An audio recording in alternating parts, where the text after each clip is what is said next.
Bueno, música con raíces.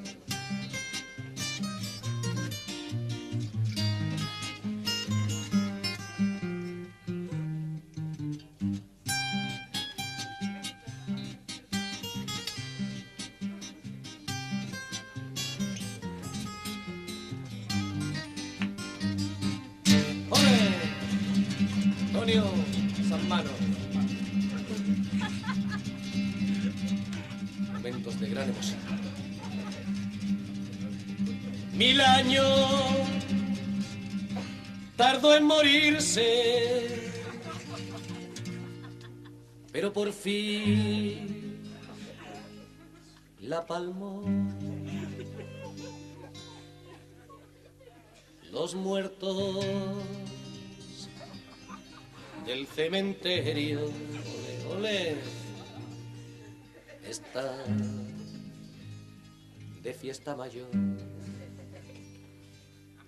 Seguro que está en el cielo, a la derecha de Dios. Adivina, pero da adivinanza. Escuché con atención. Eso tiene mucho nombre.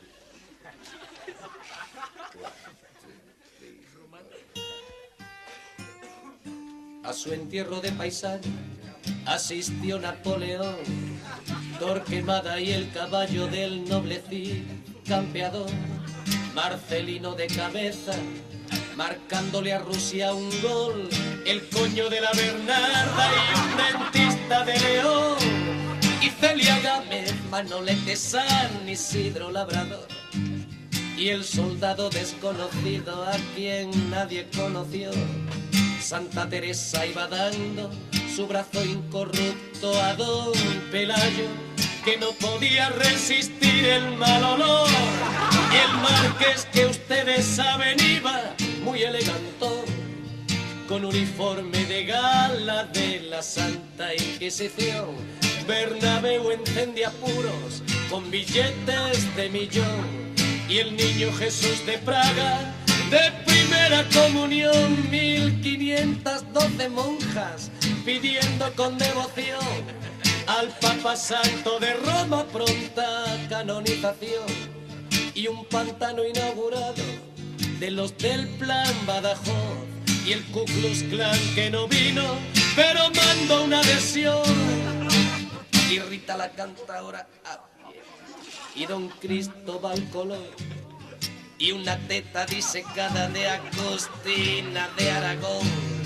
La tuna compostelana cerraba la procesión, cantando a 10 voces clavelitos de mi corazón. San José María Pemán unos versos recitó. Servía perico, chicote, copas de vino español. Nunca enterrador alguno conoció tan alto honor. Dar sepultura a quien era sepulturero mayor. Ese día en el infierno hubo gran agitación. Muertos de asco y fusilados bailaban de sol a sol. 7 días con 7 noches duró la celebración. En leguas a la redonda el champán se terminó. Combatientes de Brunete, braceros de Castellón, los del exilio de fuera y los del exilio interior, celebraban la victoria que la historia les robó. Más que alegría la suya era desesperación, como ya habrá adivinado la señora y el señor. Los apellidos del muerto a quien me refiero yo, pues colorín colorado, igualito que empezó. Adivina, adivinanza, se termina mi canción, se termina mi canción. Chin.